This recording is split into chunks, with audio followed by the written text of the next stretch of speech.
देखो Cuban missile crisis जानने से पहले जो है इसको हम लोग पढ़ते हैं द फोर्थ फेज एंड या इसको हम लोग कहते हैं कि हाँ fourth phase of the Cuban missile crisis.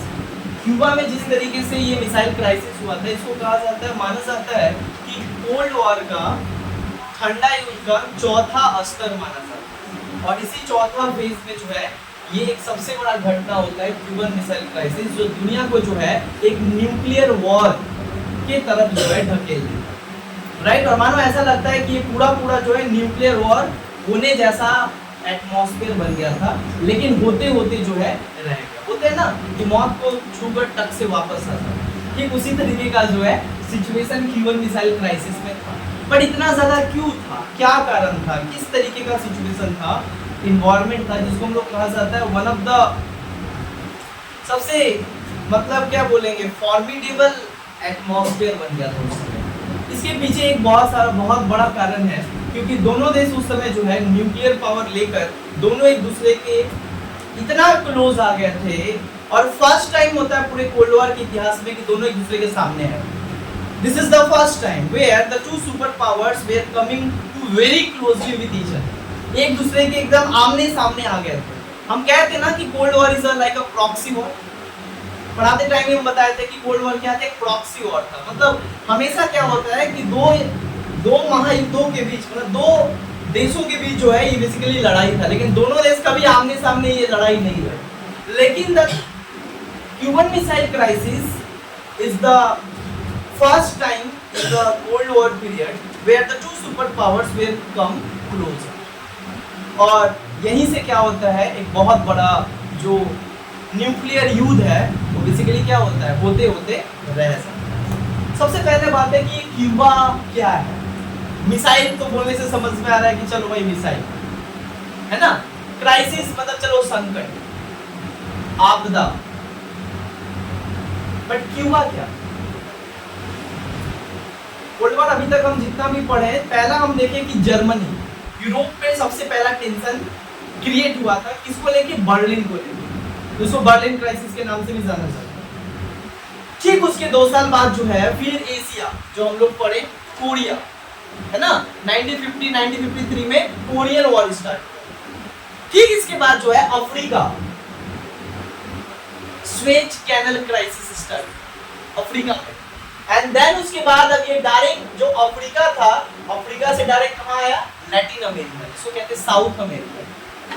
देखोगे अगर मैप को तुम लोग अच्छे से तुम देखो तो ये जो है बेसिकली क्या है, इसको कहा जाता है नॉर्थ अमेरिका, इसको कहा जाता है साउथ अमेरिका।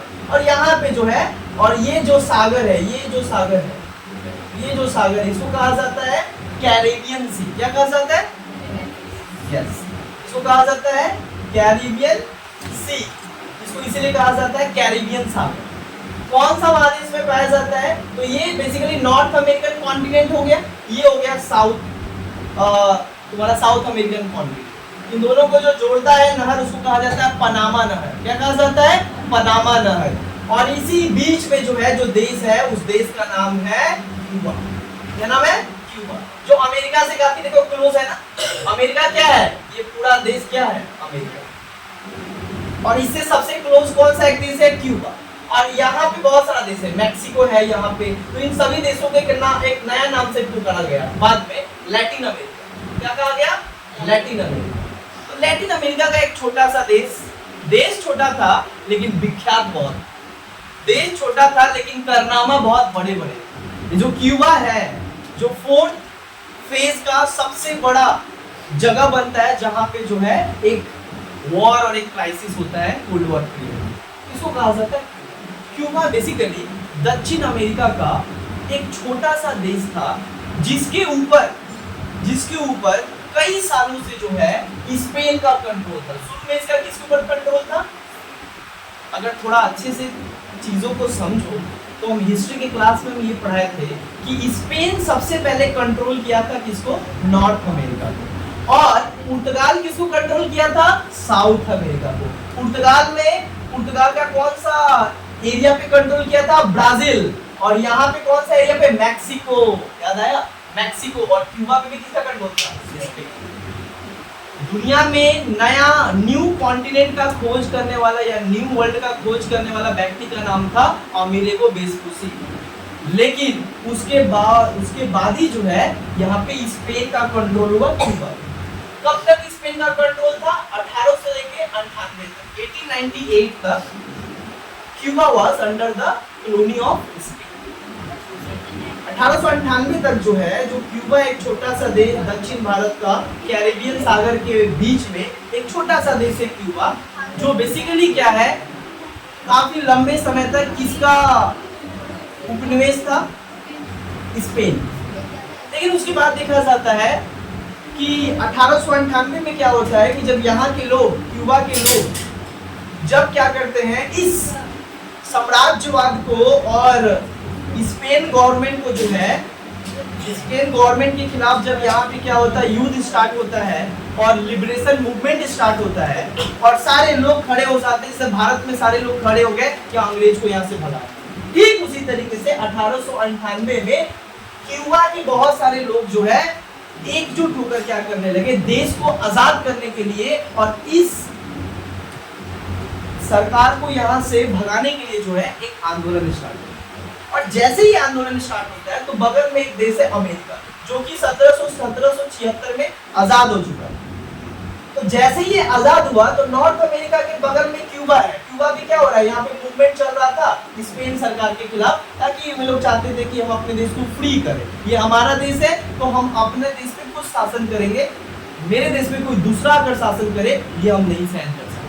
जैसे जैसे इनके अंदर बुद्धि आया, तो बुद्धि आने के बाद क्या होने लगा, आंदोलन होने लगा, क्रांति आने लगा, जैसे कि गांधी भारत छोड़ो आंदोलन चलाने लगे। यहाँ पे भी क्या हो गया, नेशनलिस्ट मूवमेंट स्टार्ट। ठीक जब नेशनलिस्ट मूवमेंट चल रहा था और क्यूबा के सारे लोग क्या कर रहे थे कि रोड पे खड़े होकर स्पेन गवर्नमेंट के खिलाफ क्या कर रहे थे, लड़ाई कर रहे थे, क्रांति कर रहे थे।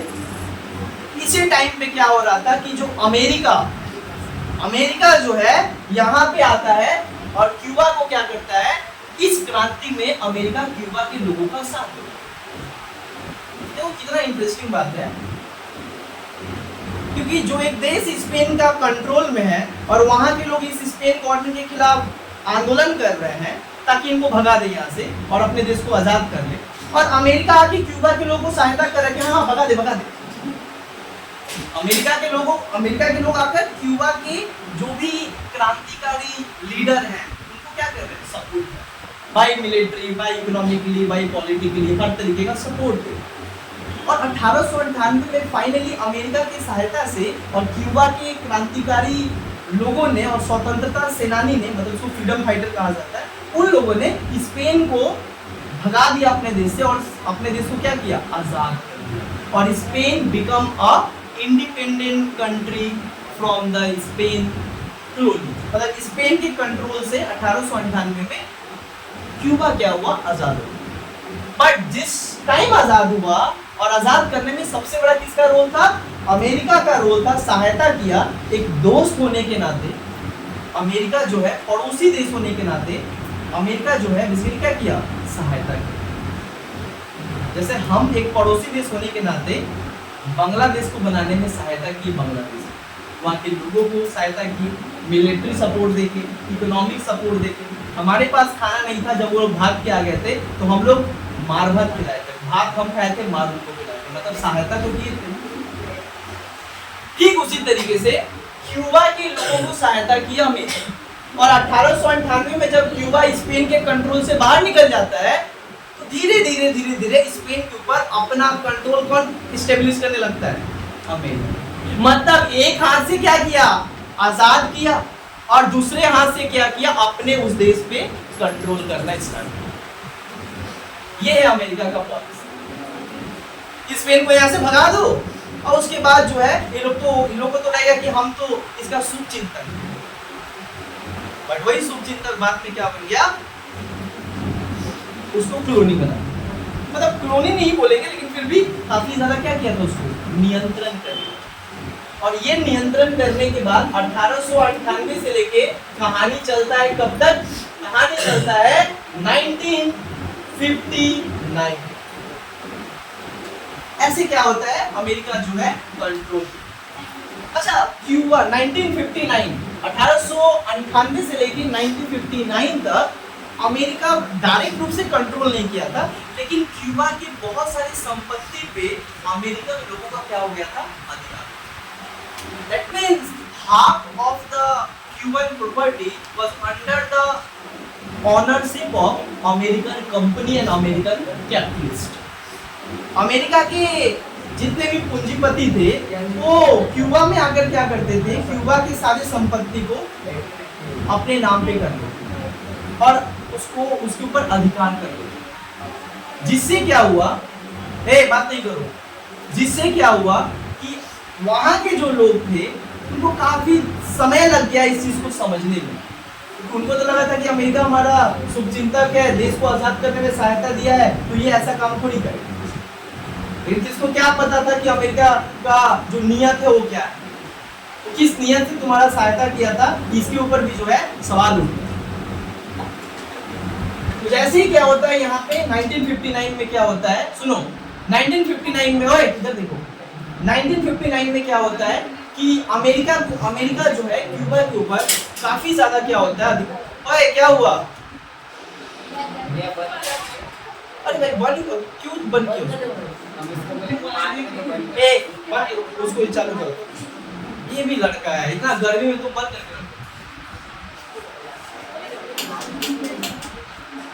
हाँ उसको ये कर दो, अरे उसको जोर से कर दो, हाँ छोड़ दो। इधर देखो है, बात नहीं करो, ध्यान दो, बात करोगे तो फिर समझ में नहीं आएगा, ठीक है। एक एक चीज बता रहे, ध्यान दो। अब देखो 1898 से लेके 1959 तक क्यूबा जो था एक इंडिपेंडेंट कंट्री था, मतलब क्या था, एक आजाद मुल्क था। बट इस आजाद मुल्क पे जो है अमेरिका की कंपनी और अमेरिका के लोगों ने आकर जो है इसके ऊपर जो है इकोनॉमिकली कंट्रोल कर लिया था। मतलब इकोनॉमिकली कहने का मतलब होता है क्यूबा के जितने भी रिसोर्स था। अब क्यूबा किस लिए जाना जाता है, देखो कोई देश दूसरे देश के ऊपर कंट्रोल करता है तो कुछ बेनिफिट देख के जाता है, नहीं तो अमेरिका चाहता तो अफ्रीका में भी जा सकता था, अफ्रीका में क्यों नहीं गया, वहां तो खाली लैंड है, ज्यादा है क्यूबा से। बट क्यों क्यूबा में ही है, क्योंकि Cuba is famous for the sugar. दुनिया में सबसे ज्यादा अगर शुगर का कोई प्रोडक्शन करता है तो वो देश है क्यूबा। एक छोटा देश लेकिन दुनिया में जाना जाता है किस लिए, चीनी के लिए। समझ में आ रहा है, not only for sugar, Cuba produce tobacco, जिसको हम लोग क्या कहते हैं, तंबाकू। क्यूबा सबसे अच्छा प्रोड्यूस करता है सिगार, जो यूरोपियन देश में चलता था, और पूरे दुनिया में सबसे फेमस सिगार और सिगरेट अगर किसी का है वो है क्यूबा। आज भी क्यूबा में जो है बहुत सारा इंडस्ट्री जो बेसिकली शुगर हो गया, तंबाकू हो गया, गांजा हो गया, ये सब चीज का जो है खेती होता है। और क्यूबा जो है, सुनो है, क्यूबा बेसिकली एक छोटा सा देश लैटिन अमेरिका का, इसका कैपिटल है हावना। हावना क्या है कैपिटल, इसका राजधानी कहाँ है, हावना। अब ये जो हावना है इससे जस्ट 90 किलोमीटर चलोगे, मतलब यहाँ से रिसरा से अगर तुम बर्धमान जाते हो, इतना ही दूरी है क्यूबा के कैपिटल और अमेरिका का कैपिटल। अगर मैप को हम तुमको बढ़ाने के बाद दिखाएंगे, क्यूबा यहाँ पे है ना, क्यूबा यहाँ पे उसका राजधानी है हावना, और यहाँ पे राजधानी है किसका, अमेरिका का। कितना है यहाँ का किलोमीटर, इतना कम है ना, इतना कम, यहाँ से 90 किलोमीटर बस डिस्टेंस। अच्छा ध्यान दो, जो इतना कम डिस्टेंस है तो इसका फायदा क्या होता था, यहाँ के सारे व्यापारी जो है क्यूबा पे आसानी से आते थे और यहाँ के हर एक industry, sugar industry, tobacco industry, हर एक इंडस्ट्री के ऊपर क्या किए थे, कंट्रोल किया।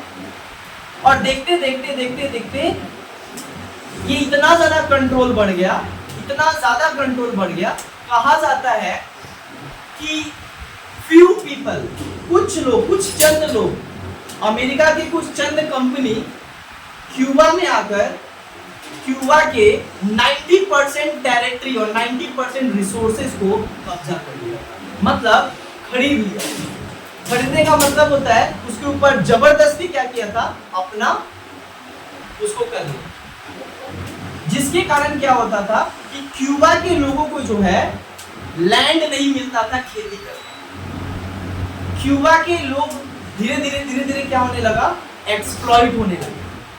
क्यूबा के जो लोग हैं बेरोजगारी का सामना करने लगे। Unemployment is the biggest reason. Unemployment बढ़ना स्टार्ट हुआ, गरीबी पोवर्टी बढ़ना स्टार्ट हुआ, हंगरनेस बढ़ना स्टार्ट हुआ। और ये सब कुछ स्टार्ट होने के बाद आखिर में क्या होता है कि 1952 में क्या होता है, 1952 में क्यूबा का एक क्या होता है, डिक्टेटर बनता है। पहले क्या था, मिलिट्री रूल था, मतलब सैनिक शासन था, सेना शासन करता था क्यूबा पे। बट 1952 में क्या किया, ये वहां का एक बहुत फेमस पॉलिटिशियन था, लेकिन बहुत महत्वाकांक्षी था, बहुत एम्बिशियस वहां एक पॉलिटिशियन था जिसका नाम था फ्लेजिनिको बतिस्ता। क्या नाम था, फ्लेजिनिको बतिस्ता। फ्लेजिनिको बतिस्ता, अरे हम ये सब दे देंगे, बतिस्ता लिख लो समझ रहेगा। फ्लेजिनिको बतिस्ता, सब एक एक करके लिख के बताएंगे तब तो हो गया।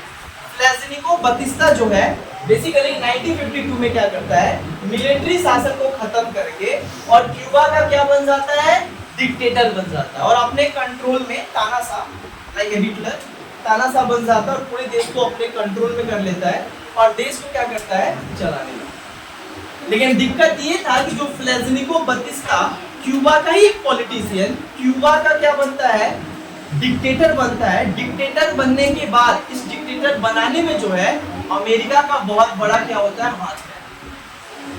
और ये जो डिक्टेटर बना फ्लेजिनिको बतिस्ता, ये बेसिकली क्या है कि अमेरिका का सपोर्टर। और ये बनने के बाद जो है यहाँ के लोग जो है बहुत बुरे तरीके से गरीबी, कुपोषण, बेरोजगारी का शिकार होने लगे। और वे लोग क्या करते थे, फ्लेजिनिको बतिस्ता से बार बार आकर ये बात कहते थे कि हम लोग को खेती करने के लिए खेत नहीं, मतलब लैंड नहीं। हम लोग पहले शुगर मिल में 12 महीना काम करते हैं, अभी 3 महीना भी सूद से काम नहीं कर पाते हैं और हमको अपने काम का पैसा नहीं देते। जिस देश में क्या होता है, वहां के लोगों का आय घट जाए और आय खत्म हो जाए तो लोग सड़क पे आ जाए। और यही हुआ कहां पे, क्यूबा। क्यों ऐसा हुआ, क्योंकि अमेरिका का कंपनी, अमेरिका के कुछ बिजनेसमैन आकर पूरे क्यूबा के सारे जितने भी रिसोर्सेज थे सबके ऊपर जो है कैप्चर कर दिए। और अब बचा ही नहीं था आम गरीब क्यूबा के लोगों के लिए। तो नॉर्मल बात था कि वो लोग क्या करेंगे, एक हद होता है किसी चीज को सहने।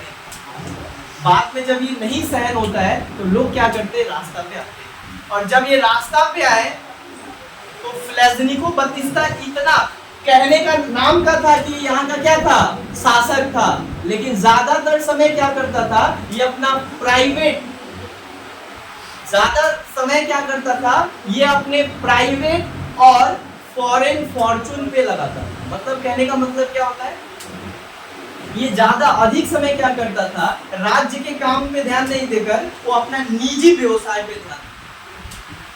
निजी व्यवसाय मतलब समझ में, अपना बिजनेस को कैसे बढ़ाना, उसका भी बहुत सारा संपत्ति, इंडस्ट्री अपने कंट्रोल में किया। मतलब कहने का मतलब होता है अमेरिका और ये दोनों मिलकर पूरे क्यूबा को लूट लिए। क्यूबा के लोगों को गरीब बना दिए थे, क्यूबा के लोगों को बेरोजगार बना दिए थे, उनके संपत्ति से उनको भगा दिया गया था। उनको मिल में, उनके ही मिल में, शुगर मिल में जो पहले 12 महीना काम करते थे, अब उनको काम नहीं था। और अमेरिका का सारा यहाँ का सप्लाई कहाँ जाता था, अमेरिका। लेकिन जितना भी क्यूबा में प्रोडक्शन होता था वो सब किसके ऊपर चल जाता था, अमेरिका। और अमेरिका इससे क्या करता था, काफी बेनिफिटेड होता था। वो जाके मार्केट में बेच के यूरोप में सबसे ज्यादा क्या करता था, पैसा कमाता। यहाँ से थोड़े दाम में, क्योंकि सब तो उसी का कंट्रोल किया होता। इकोनॉमिकली समझो तो, इकोनॉमिकली अमेरिका गुलाम बना दिया था किसको, क्यूबा।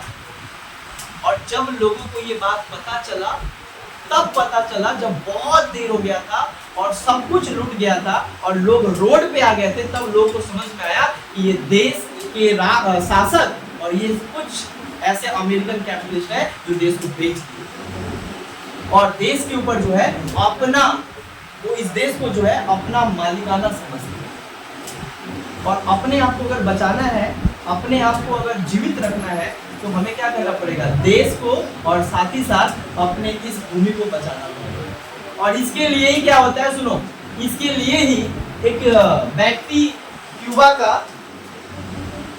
एक मिडिल क्लास मध्यम वर्ग से आने वाला एक लड़का था जिसका नाम था फिडेल कास्ट्रो। क्या नाम था?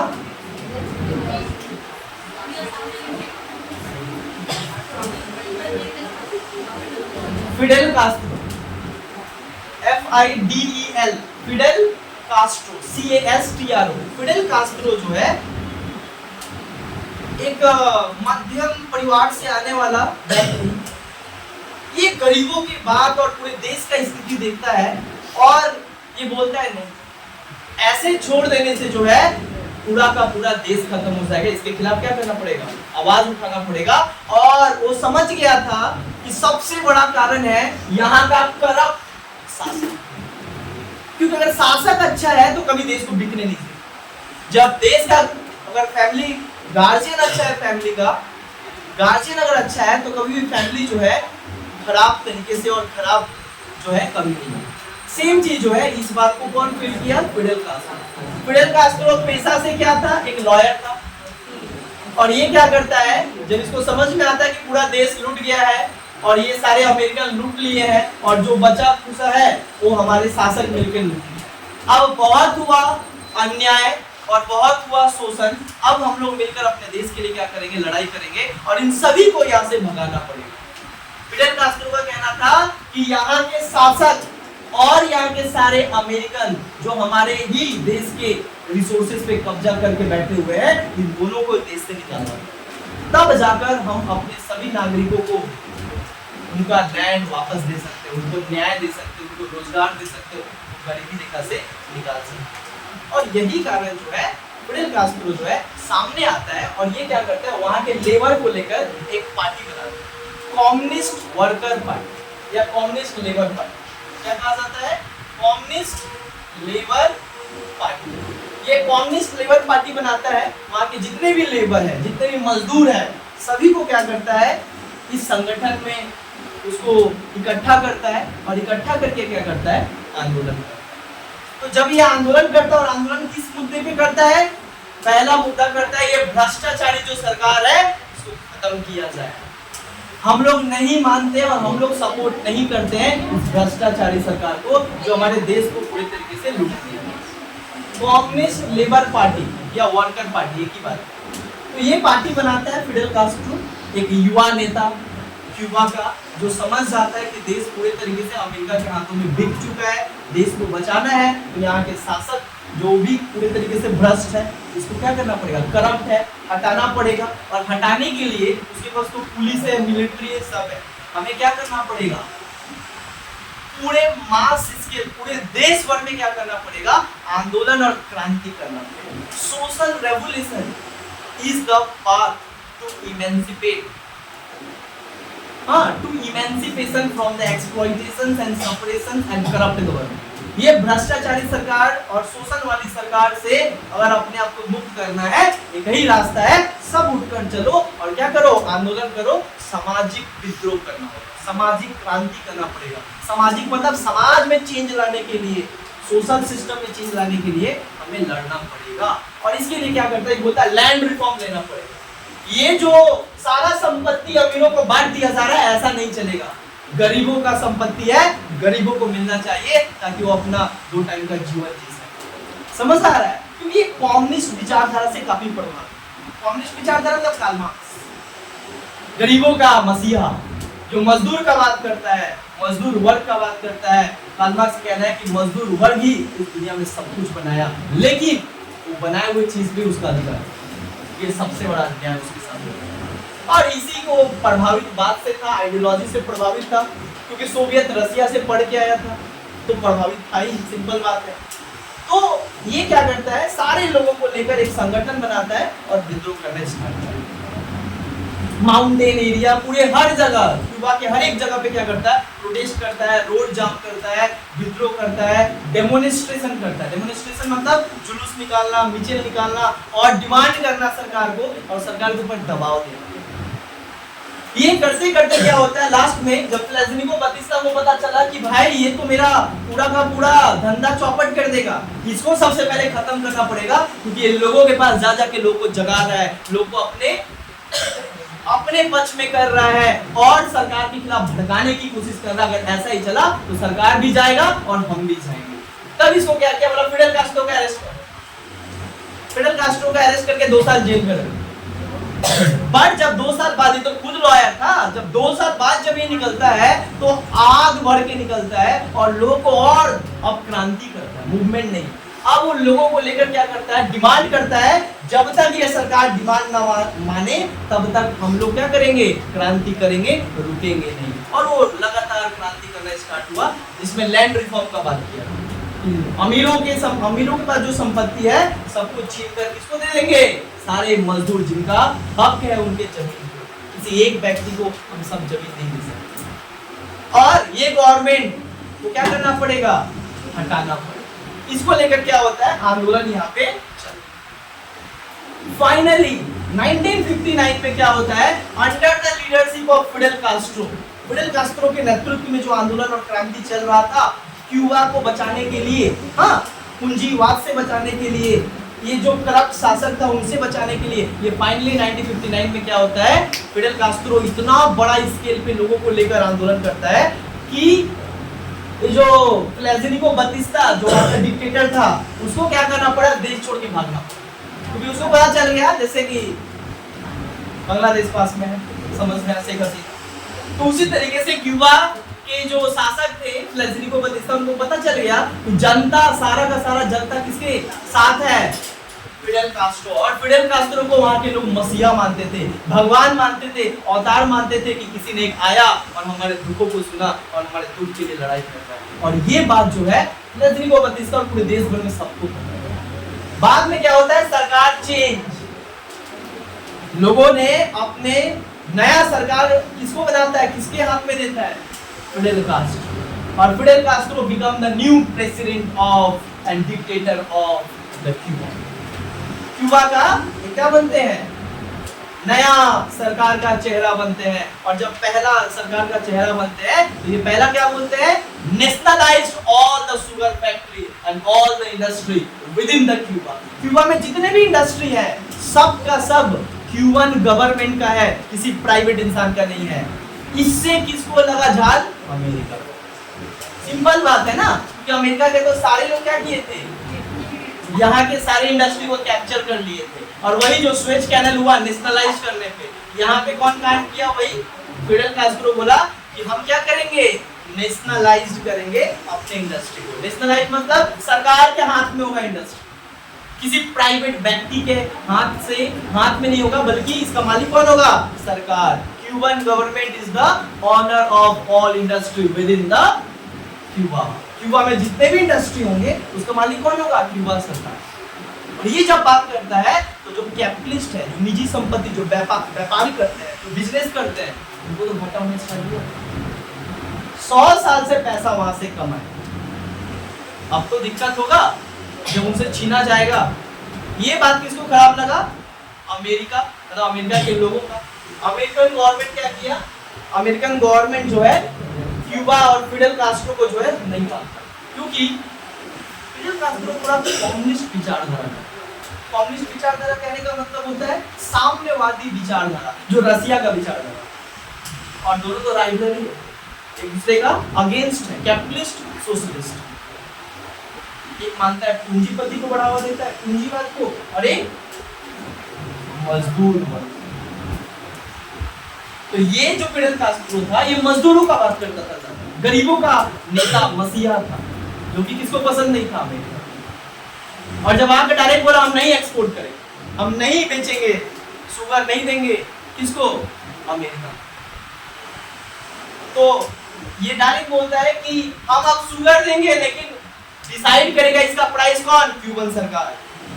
इतना दिन से तो अपने मन से तुम लेके गए यहाँ से सारा शुगर, क्योंकि तुम्हारा ही इंडस्ट्री था, तुम उसको चला रहे थे। बट अब ये सरकार आया है, वो पहले की करप्ट सरकार नहीं है। यहाँ पे क्या करना पड़ेगा? यहाँ पे जो क्यूबा सरकार डिसाइड करेगा प्राइस, उसी प्राइस पे तुमको खरीदना पड़ेगा और दुनिया के सारे देश को खरीदना पड़ेगा। तुम जो डिसाइड करोगे उस पे। तो इससे क्या होता है कि अमेरिकन सरकार को काफी ज्यादा नुकसान होता है, काफी ज्यादा लॉस होता है। ये भी एक कारण बनता है। और ये कारण आते आते क्या होता है, 1961, 1962 अमेरिका एक एक्शन लेता है। क्या एक्शन लेता है? सुनो ध्यान दो। अमेरिका एक्शन लेता है कि ये तो छोटा सा देश है, हम इससे शुगर खरीद रहे हैं, तंबाकू खरीद रहे हैं, तो इसका इकोनॉमी चल रहा है। इकोनॉमी चल रहा है मतलब देश चल रहा है, अर्थव्यवस्था चल रहा है। अगर हम नहीं कर देंगे तो बेचे पैसा नहीं मिलेगा इसको, और पैसा नहीं मिलेगा तो देश कैसे चलेगा? अमेरिका क्या बोला?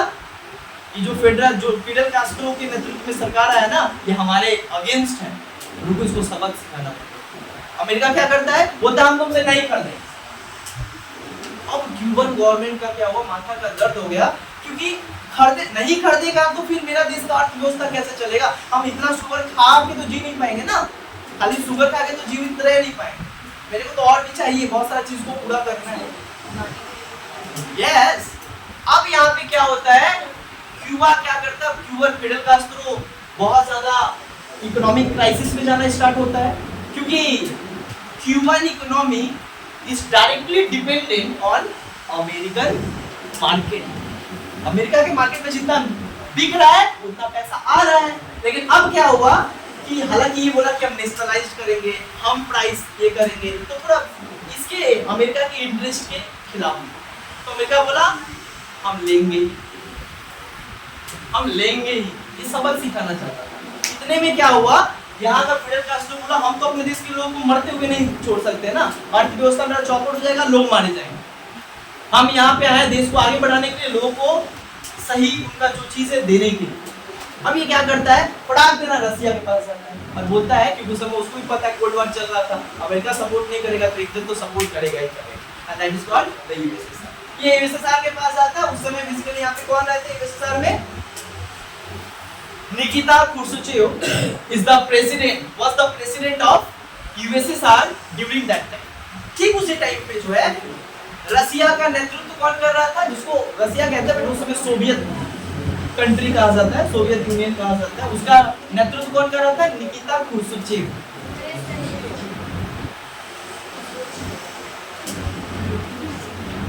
खुर्शचेव जो है, निकिता खुर्शचेव। अब ये जो निकिता खुर्शचेव से बात करता है और बोलता है कि ऐसा ऐसा बात है, शुगर हमको मेरे से कर दो। अब क्या होता है? रसिया बोलता है हम तुम्हारे से शुगर कर देंगे। तब क्या होता है कि अब जो यहाँ पे ब्लॉक किया गया था, ये यहाँ पे क्या होता है? मार्केट स्टार्ट हो जाता है, इकोनॉमी चलने लगता है। अब धीरे धीरे धीरे धीरे रसिया तो यही चाहता था, रसिया तो यही चाहता था ना, क्योंकि ठीक इसी टाइम का वक्त था 1961 में ये सब हो रहा है। 1959 में बना, 1961 ये सब चल रहा है। और 1961 में क्या होता है? एक और बर्लिन वॉल फिर से तैयार कर देता है रसिया। कहाँ? जर्मनी। पढ़ाए थे 1961 में वो वॉल बना देते।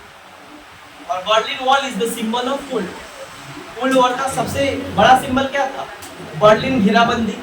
वो क्या बनता है? वॉल बना देता है, बर्लिन वॉल, दीवार बना देता है। ये 1961 में बना।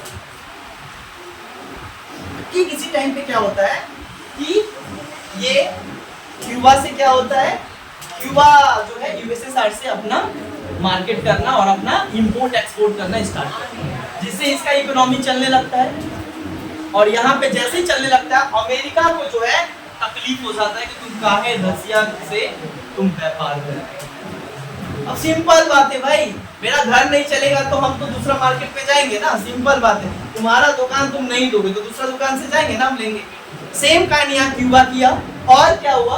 अमेरिका को यहाँ पे तकलीफ लगता है, उसको लगता है कि क्यूबा की जो है ना कम्युनिस्ट कंट्री बन जाए, क्योंकि मेरे बगल में है ना, कम्युनिस्ट कंट्री बन जाएगा तब रसिया यहाँ पे अपना सेना रख सकता है, तब तो हमको जब मन तब मारे।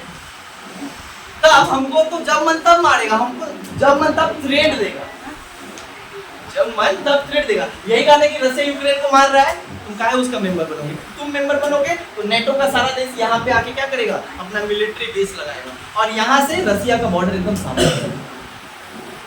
रशिया को तो ये बस एक अपॉर्चुनिटी चाहिए, रशिया उस अपॉर्चुनिटी को ग्रैब किया और यहाँ पे क्या किया, रशिया इसको यहाँ पे क्यूबा को हर तरीके से सपोर्ट देने का मन। इस चीज को देखते हुए अमेरिका क्या करता है, हर रिलेशन तोड़ देता है। किससे? ऑल द डिप्लोमेटिक रिलेशन, सारा जितने भी डिप्लोमेटिक रिलेशन था अमेरिका किससे तोड़ देता है, क्यूबा से। क्योंकि अमेरिका को लगता है कि क्या बन गया है, कम्युनिस्ट। अब डायरेक्ट क्या होता है, वॉर के कहां पे चल जाता है, रशिया अमेरिका ना। फिर यहाँ पे अमेरिका रशिया दो ग्रुप फिर हो गए। अभी वहां पे चल रहा था स्वेज कैनल क्राइसिस में, फिर कहां पे आ गया, यहाँ पे। बट बात कुछ और था, लेकिन आ गए कैसे भी। अमेरिका जो है क्यूबा के अगेंस्ट है, रशिया क्यूबा के सपोर्ट। मतलब अमेरिका और रशिया दो सुपर पावर एक जगह पे आए, और कहां पे आए, बात बढ़ते बढ़ते क्या हुआ, सुने, बात बढ़ते बढ़ते क्या हुआ, अमेरिका को लगता है, अमेरिका का राष्ट्रपति होते हैं जॉन एफ कैनेडी। अमेरिका के उस समय राष्ट्रपति कौन थे, ध्यान दो, John F Kennedy. John F Kennedy को पता चलता है कि भाई अगर ऐसे छोड़ दे क्यूबा को तो ये कम्युनिस्ट बन जाएगा और ये मेरा माथा का दर्द हो जाएगा, मेरा बहुत करीब आ जाएगा। और वो एक स्टेटमेंट दिए थे, क्या दिए थे, हम ये इंटेंशन नहीं रखते हैं कि हम क्यूबा को साम्यवाद के हाथों में छोड़ दें। मतलब हम लोग हरगिज कभी भी क्यूबा को रशिया के हाथ में क्या कर सकते हैं, छोड़ नहीं सकते। अमेरिका चाहता था ना कि एयर स्ट्राइक करे, नेवी को क्या करे, बुलाए, और क्या करे, चारों तरीके से क्या करे, क्यूबा को घेर ले, और बाय फोर्स क्यूबा को सरेंडर करने के लिए बोले रिलेशन तोड़ो और इधर से क्या करो, मेरे साथ रिलेशन। पर अब तक थोड़ा देर हो चुका है। तो रशिया क्यूबा को जो है ना, क्यूबा तो छोटा देश, सच में अमेरिका उस समय तो सुपर मतलब पावरफुल कंट्री था, सुपर पावर था, बम था, न्यूक्लियर बम था, एटम बम था, सब कुछ था। क्यूबा को ना बड़ा इनसिक्योर फील हो, भाई अब अमेरिका भी कोई मेरे से कुछ नहीं ले रहा है, तो हम रशिया के पास गए। अब रशिया से ले रहा है तो क्यूबा को और डर हो गया कि भाई ये तो अटैक करेगा मेरे ऊपर, बार बार थ्रेट दे रहा है। तो जहां कम्युनिस्ट के साथ हाथ मिलाया, मार देंगे इन द सेंस कि हम अटैक करें। कम्युनिस्ट होते तो कोई देख नहीं सकते, तो मेरे बॉर्डर के करीब हो, मेरा राष्ट्रीय सुरक्षा का बल। अच्छा ठीक, इसी टाइम पे क्या होता है, इसी टाइम पे जब बर्लिन वॉल बना रहा था रशिया जर्मनी में, तो रशिया के बगल में एक देश है जिसका नाम है ग्रीक या ग्रीस, क्या कहा जाता है, ग्रीस। और क्या है, टर्की। क्या है, सॉरी ग्रीस नहीं, टर्की और इटली। क्या है, टर्की और इटली। यहाँ पे रशिया अमेरिका क्या किया था, यहाँ पे अमेरिका क्या किया था, इंटर बैलिस्टिक मिसाइल लगाया था। इंटर बैलिस्टिक मिसाइल लगाया था किसके तरफ, रशिया की तरफ। मतलब रशिया के बगल में एक देश है जिसका नाम क्या है, टर्की, और एक नाम देश है इटली। और दोनों देश पे अमेरिका क्या लगाया था, मिसाइल। क्यों लगाया था, कि अमेरिका का एक इंटेंशन था कि ये जो बर्लिन वॉल बना रहा है ना, मारेंगे इसके देश, मतलब बर्लिन वॉल पे, या इसको हम थ्रेट देंगे, अटैक करेंगे रशिया के ऊपर, और पूरा क्या करेंगे, मतलब रशिया को दबा के रखने के लिए रशिया के बगल देश पे वो क्या लगाया, अपना मिसाइल लगाया। क्योंकि अमेरिका तो बहुत दूर है और रशिया यहाँ पे है, एक तीर घाट एक तो वीर घाट है, यहाँ से कोई भी मिसाइल यहाँ नहीं पहुंच सकता। तो अगर यहाँ पे रशिया है तो इसके बगल वाला देश पहुंचना पड़ेगा अमेरिका को, और अमेरिका का दोस्त था टर्की। तो अमेरिका क्या किया, यहाँ पे लगा दिया क्या, मिसाइल। इससे बड़ा टेंशन में आ गया था कौन, रशिया। और वो भी सोच रहा था रशिया, हम भी चाहते हैं कि अमेरिका का कोई बगल का देश हो जो मिल जाए हम वहां पे क्या करेंगे, मिसाइल लगा देंगे, तो हम बैलेंस कर लेंगे पावर को बैलेंस कर लेंगे, मतलब अपना साबित कर देंगे, तुम मारोगे तो तुम भी जाओगे। समझ में आ रहा है? यही कारण है। और ये अपॉर्चुनिटी के रूप में कैसे मिला, तो चल गया है क्यूबा, रसिया के सामने तो चल गया है क्यूबा, और क्यूबा सबसे करीब किसका है, अमेरिका। स्ट्रैटेजिक पॉइंट से क्यूबा रसिया के लिए काफी इंपॉर्टेंट था, अमेरिका को थ्रेट देने के लिए। तो पहला एक रसिया का भी यहाँ पे क्या था, एम्बिशियस था, महत्वाकांक्षा था, ताकि किसी बगल देश के, अमेरिका के बगल देश पे अपना मिसाइल लगाए। बट मिसाइल लगाने के लिए दोस्ती करना, उसको अपने कंट्रोल में करना पड़ेगा। और ये तो चल के आया सहायता मांगने। और फिर जब यहाँ पे व्यापार के लिए सहायता करने आया, और जब यहाँ पे अमेरिका क्या किया, क्रिएट किया कि इसको, क्यूबा को, कि तुमको चारों ओर से घेर लेंगे और मार देंगे, तब तो और ज्यादा ये इनसिक्योर हो गया क्यूबा। और तब जाकर क्या किया रसिया ने, बोला ऐसा ऐसा बात है, हमको मार देगा, कुछ तो करो मेरे लिए। रसिया बोलता क्या चाहिए, बोलता है ऐसा कुछ दो ताकि हम जो है सेफ हो पाए।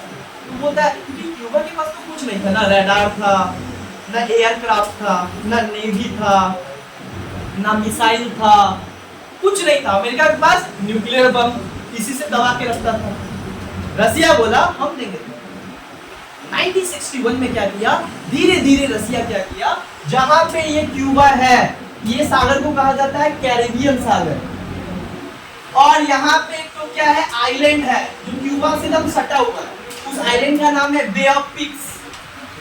क्या नाम है, Bay of Pigs, Bay of Pigs. आज भी जाके देखोगी तो है बे ऑफ पिग्स।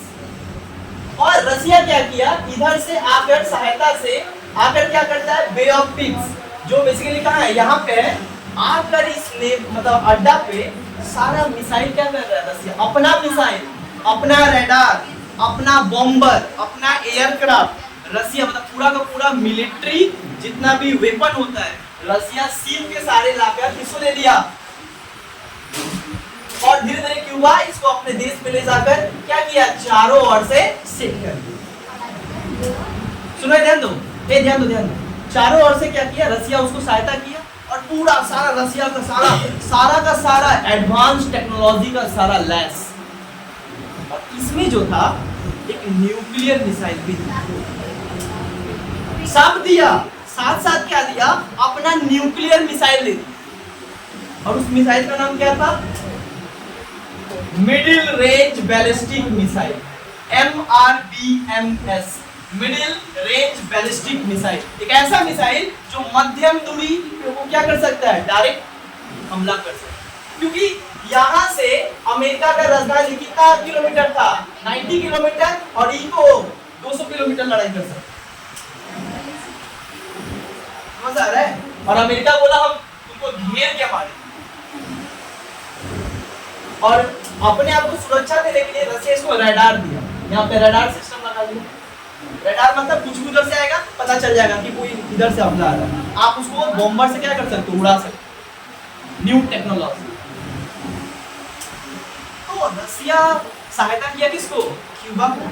धीरे धीरे धीरे क्यूबा क्या होने लगा, ये सब धीरे धीरे बेस लगाने लगा, अलग अलग जगह पे जो है सारा बेस लगाने लगा। ओए देखो इधर से, ये सारा बेस लगाने के बाद क्या होता है कि लास्ट में रसिया क्या दिया, इसको MRBM दिया, मिडिल रेंज बैलिस्टिक मिसाइल। इतना ही नहीं, एक और दिया, इंटर कॉन्टिनेंटल बैलिस्टिक मिसाइल। सारा मिसाइल इसको दे दिया। और जब मिसाइल दे दिया तो रसिया, ये क्यूबा क्या किया, रसिया के सहायता से जो क्यूबा को मिसाइल मिला था, क्यूबा और रसिया दोनों मिलकर क्या किया, रसिया अमेरिका के जस्ट 90 किलोमीटर दूर वाशिंगटन DC जो है कैपिटल है, उसके तरफ मिसाइल लगा दिया डायरेक्शन। और क्या किया, उसको सेट करके छोड़ दिया। अगर एक हमला इधर से होगा तो एक हमला इधर से होगा। अगर तुम मेरा हवाना को उड़ाओगे तो याद रखना वाशिंगटन DC भी बचेगा। This is the threat of Cuba to the America. America को ये बात पोसाया है। अमेरिका प्लस ना चींटी वाला देश मेरे को धमका रहा है, मतलब जिसके पास कुछ नहीं है, अमेरिका को लोग इतना कॉन्फिडेंस किसी के अंदर नहीं आता। जो देश हमको बार बार बोला कि नहीं मारो नहीं मारो, अचानक वो देश के बोलता है कि मार के देखो ना थोड़ा, मार के देखो ना थोड़ा। तो कहने का मतलब होता है कुछ तो बात है, और ये बात कोई और नहीं करवा रहा था, ये बात क्यूबा नहीं कह रहा था, ये बात कौन कहला रहा था? क्योंकि उसको इतना ना दे दिया है कि अमेरिका क्यूबा भी जो है ना वो मैच्योर हो गया है, तो कॉन्फिडेंस में है। देख लेंगे, हाँ देख लेंगे।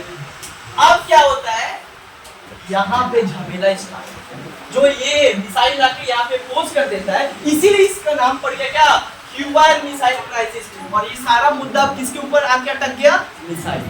मिसाइल आया कहां से? अच्छा ये पता कैसे चला? ठीक 1961 में, 1961 में U2 spy air force, U2 spy, U2 spy करने का मतलब क्या है ना, U2 spy basically a kind of a very special and small aircraft with the latest technology of photograph and camera। मतलब एक ऐसा उड़ते उड़ते जो है क्यूबा का चारों ओर, मतलब अमेरिका क्या किया, अमेरिका को सब था कि कहीं रसिया इसको जो है ना सहायता करे और कुछ कुछ इसको दे रहा, तभी इतना ज्यादा बोल रहा है। बट अब उसको वो अमेरिका अपने देश थोड़ी देख सकता है कि क्या इसके देश में है, सब तो सैटेलाइट से मापा जाएगा। U2 स्पाई बोल के जो है एक छोटा सा जो है विमान क्या किया, अमेरिका भेजा, चक्कर लगा कर आओ तो क्यूबा का पूरा कहाँ पे क्या है पता चल जाएगा, दूध का दूध और पानी का पानी। जब U2 स्पाई आया और चक्कर लगाया, पता चला कि भाई 90 किलोमीटर पे वो मिसाइल लगाया, अब पूरा देश में रडार लगाया, पूरा देश में बॉम्बर। उसका तो होश जब वो आया वापस, और U2 स्पाई को जो है यहाँ से रशियन आर्मी देखता है और इसको क्या करता है, उड़ा देता है। अब बाद में जो है बट पता तो चल जाता है, वहां पे वो तो ट्रेस करता है ना, वहां से देखता है, सब पता चलता है। तो अमेरिका जेफ कैनेडी को जो है डायरेक्ट आकर बताता है सारा एडवाइस और एक्सपर्ट, ऐसा ऐसा बात है, ये कैसे हो सकता है, होता यही है 90 किलोमीटर वाशिंगटन डीसी पे जो है वो मिसाइल लगा के बैठा हुआ है, तुम मारोगे उसका आगरा में तो हमारा वाशिंगटन डीसी भी ना बचेगा। अब क्या हुआ था, अमेरिका को डर हो जाता, क्योंकि भाई बैलिस्टिक मिसाइल है ना, वो नहीं देखेगा कि तुम अमेरिका हो, वो जिसका जहां पे डायरेक्शन सेट कर दिया वो लगेगा, हिट करेगा ही करेगा। अमेरिका को समझ में आ गया कि ये और किसी का नहीं, और वहां पे लिखा भी था सारा United states of Soviet Russia, सारा का सारा। और ऐसा विमान और इस तरीके का न्यूक्लियर वेपन क्यूबा जैसा छोटा सा देश के पास जो चीनी उत्पादन करता है उसके पास नहीं। बाद में देखा गया पूरा का पूरा सिर्फ आकर किसको सहायता दे रहा है, क्यूबा को। यहीं पे क्या होता है, अमेरिका गरम हो जाता है और अमेरिका बोलता है अब तो आ रही पार, क्योंकि अभी हमारा बात आ गया, हमारे देश के ऊपर बात आ गया।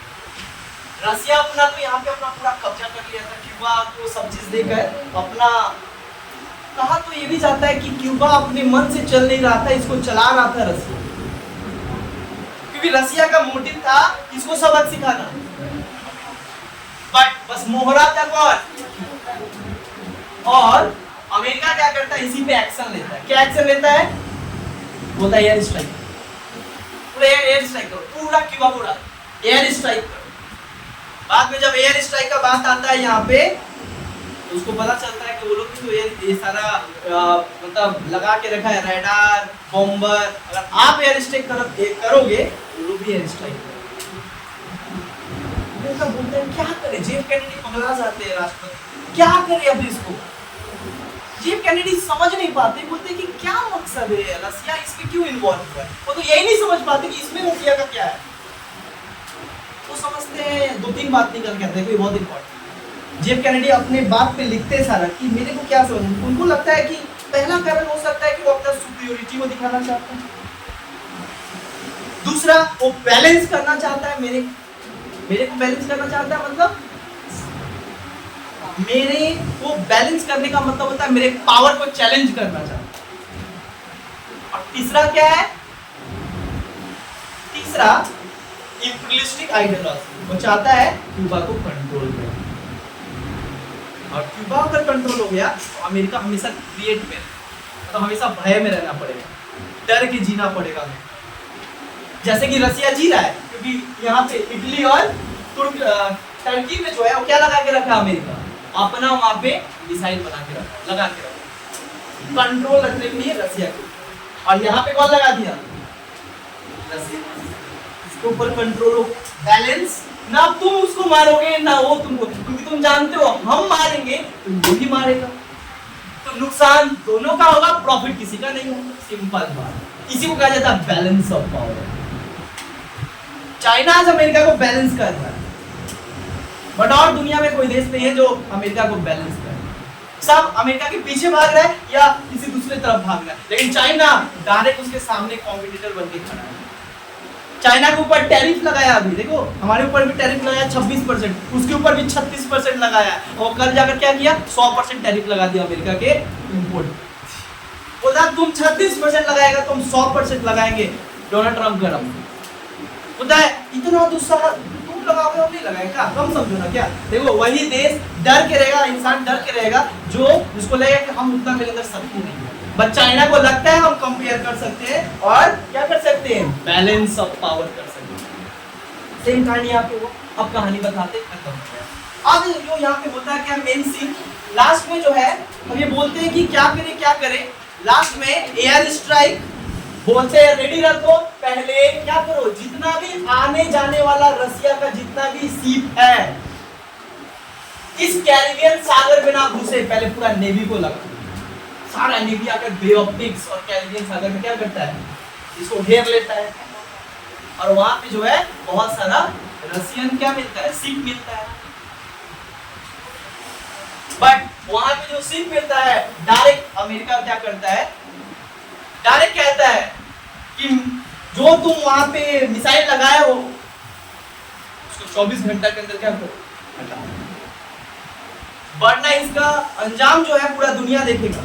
याद है जापान, ये बात कहता है कौन, जेफ कैनेडी। रसिया क्या बोलता है, बोलता है वो एरा गैरा कोनो मिसाइल ना है, पता है कौन सा मिसाइल है, बैलिस्टिक मिसाइल, मारेगा तो नक्शा भी उड़ जाएगा, नक्शा भी पता नहीं चलेगा बात।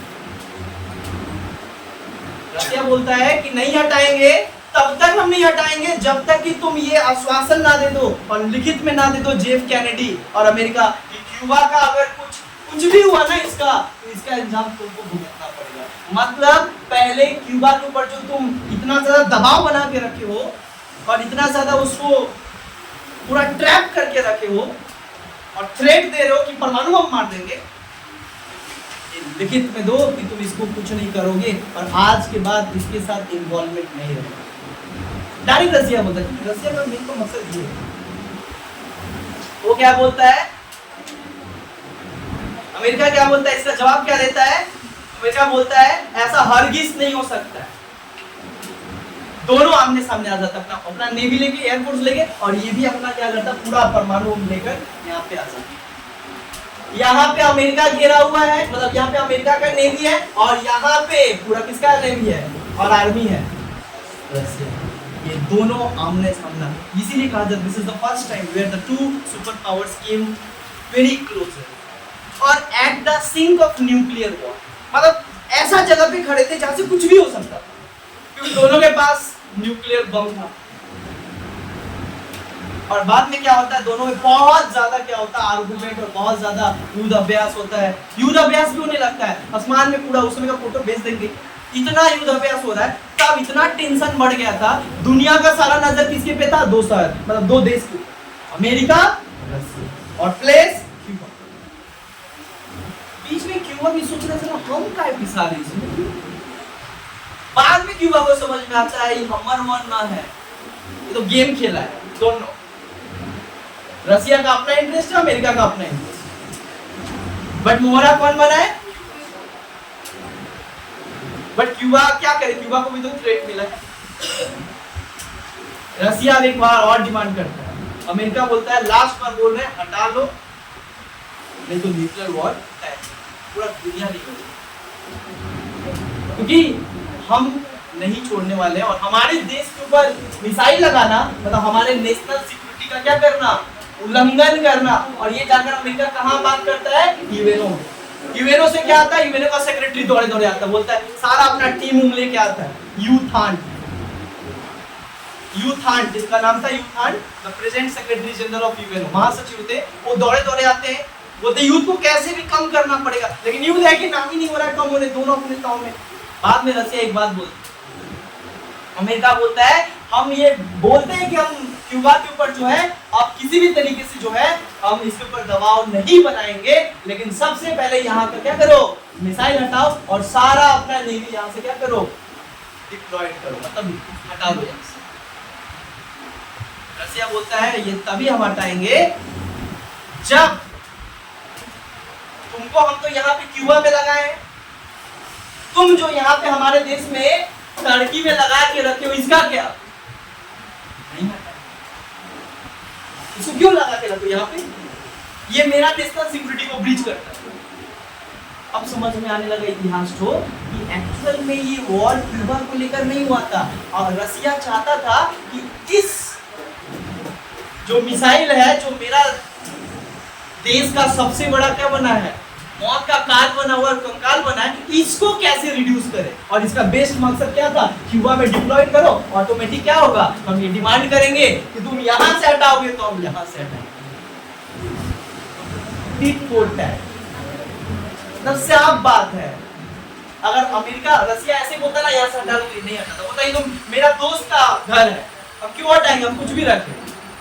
तो जब क्यूबा में रख दिया तो रसिया बोला कि मेरा दोस्त का है, दोस्त का है, जैसा करोगे वैसा पाओगे, यही होता है बैलेंस ऑफ पावर। क्योंकि क्यूबा वो ऐसा लोकेशन ही था ना जिससे अमेरिका को क्या किया जा सकता है, झुकाया जा सकता है, और खासकर 90 किलोमीटर है, छोड़ देंगे तो बस वास्को डायरेक्ट चल जाएगा कहां पे, वाशिंगटन डीसी, मतलब अमेरिका कोलैप्स। अब क्या होता है, दोनों में बाताबाती होता है, लास्ट में अमेरिका बोलता है हटा दो, बोलता हम हटाएंगे बट पहले ये दोनों हटाओ, ये दोनों हटा लेते हैं। टर्की से क्या करता है, अमेरिका ऑर्डर देता है हटा लो वहां से, ये हटा लेता है। उसके बाद और रसिया बोलता है एक बात, तो तुम कहो ना मेरे को यहाँ से हटा लेने के लिए, हम हटा लिया, रसिया यहाँ से हटा लिया। उसके बाद क्या हुआ सुना है, उसके बाद क्या हुआ, क्यूबा को बोला गया इंडिपेंडेंट रखना होगा, उसको छूना नहीं होगा, उसको क्या हुआ, इंडिपेंडेंट हो गया। अमेरिका चाहता था कि क्यूबा से मिसाइल हट जाए, उसका बात पूरा हो गया। क्यूबा चाहता था कि हम आजाद हो जाए, हमको कोई मारे पीटे ना, कोई दबाव ना दे, और कोई क्या करे, मेरे को थ्रेट ना करे कि हम परमाणु बम से मार देंगे। ये भी ट्रीटी हो गया कि कभी अब अमेरिका उसको नहीं परेशान करेगा, इसको जो पाना था इसको मिलेगा। रसिया को चाहिए था कि हम बैलेंस करें अमेरिका के पावर, और रसिया को चाहिए था कि मेरे बगल में जो वो मिसाइल लगा के रखा है, जो मेरा माथा का दर्द है, ये हटा दे, ये भी अपना काम करवा दिया। कुल मिलाकर देखा जाए तो क्यूबा मिसाइल एक ऐसा वॉर था जिसमें जिसको जो चाहिए था वो सब ले, इतना गजब का, मतलब ये एक ऐसा वॉर है जिसको जो चाहिए था, इस वॉर से वो क्या किया, प्राप्त कर लिया। मतलब there is no defeat and there is no victory।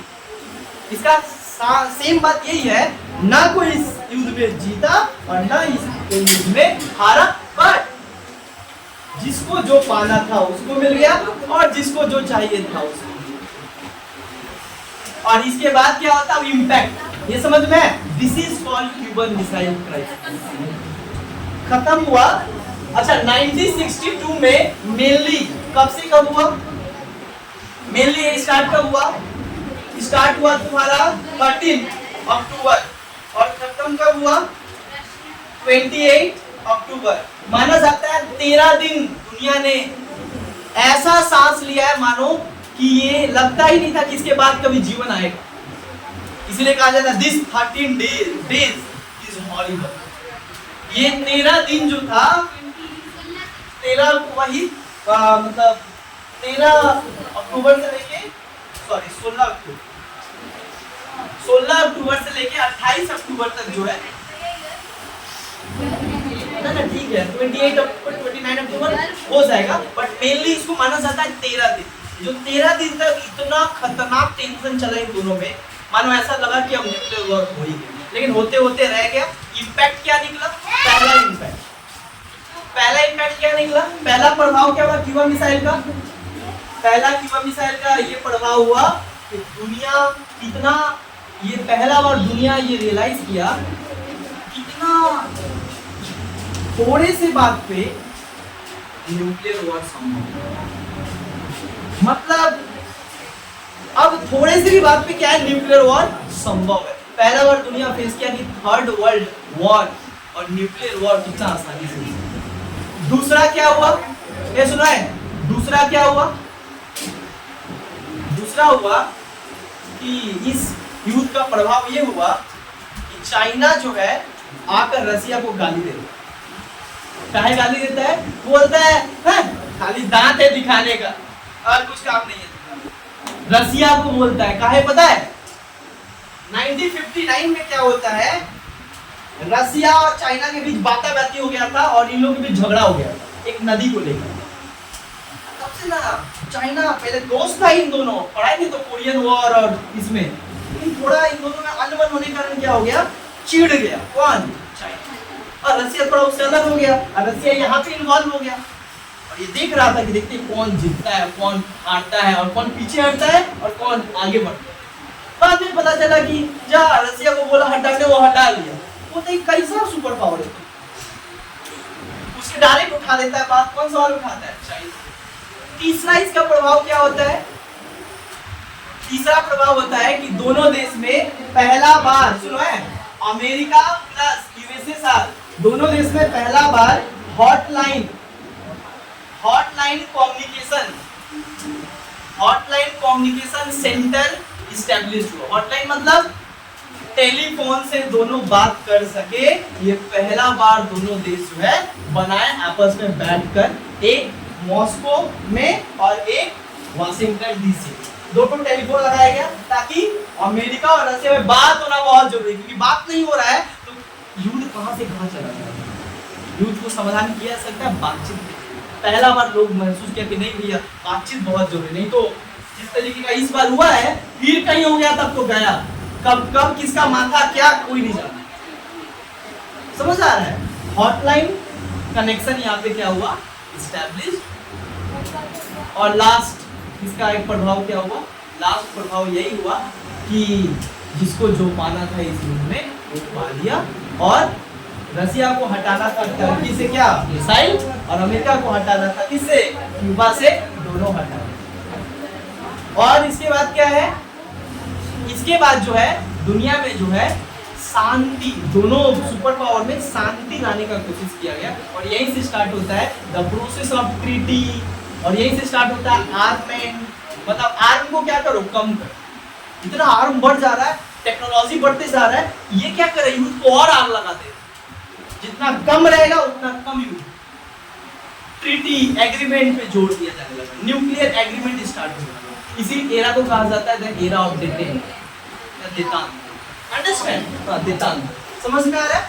These are the impact. ये पूरा का पूरा तो सबसे इंपॉर्टेंट स्टेज है पूरे कोल्ड वॉर। समझ आ रहा है?